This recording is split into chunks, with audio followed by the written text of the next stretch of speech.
चला तर आज नवी रेसिपी बनवूया। मी इथे मिरच्या घेतलेल्या आहेत व 2 ते 3 लसणाचे गाठे सोलून घेतलेले आहेत आणि 2 ते 3 चम्मच शेंगदाणे घेतलेले आहेत। खूप मस्त अशी झटपट रेसिपी आहे। तुम्ही 2 ते 3 पोळी नक्कीच एक्स्ट्रा खाल।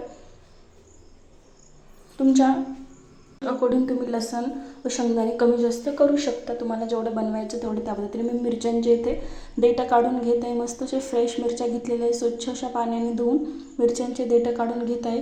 खूप मस्त अशी झटपट ही रेसिपी आहे। एक वेळेस तुम्ही नक्की बनवा। तुम्ही कुठे प्रवासात जाताना सुद्धा नेऊ शकता।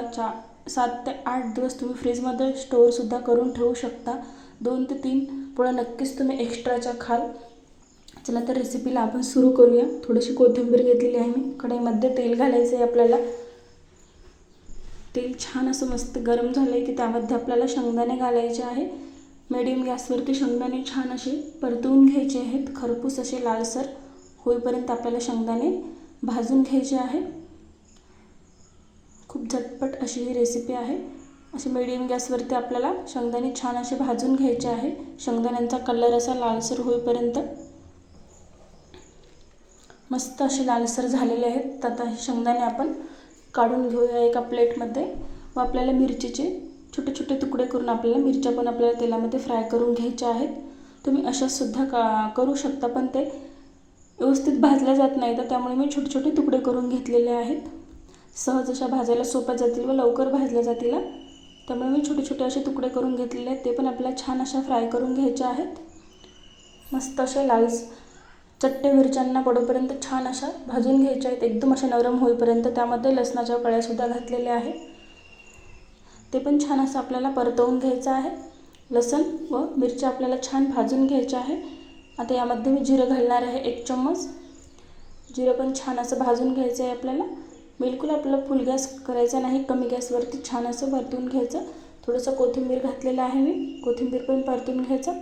आता आपण गॅस बंद करू, कमी गॅसवर म्हणजे गॅस बंद करू। आपली कढई गरम आहे, त्यामध्ये हे छान असं भाजलं जाईल।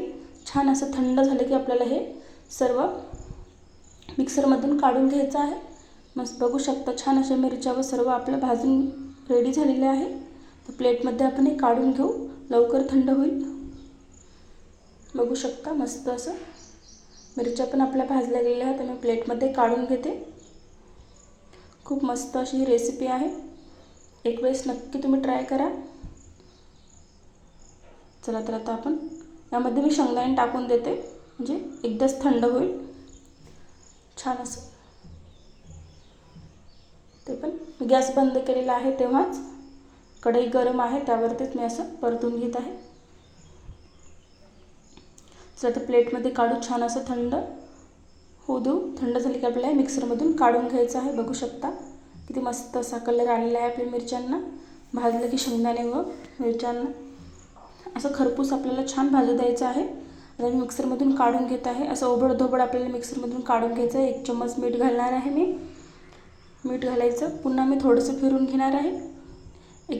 बघू शकता असं आपल्याला ओबडधोबड काढून घ्यायचं आहे।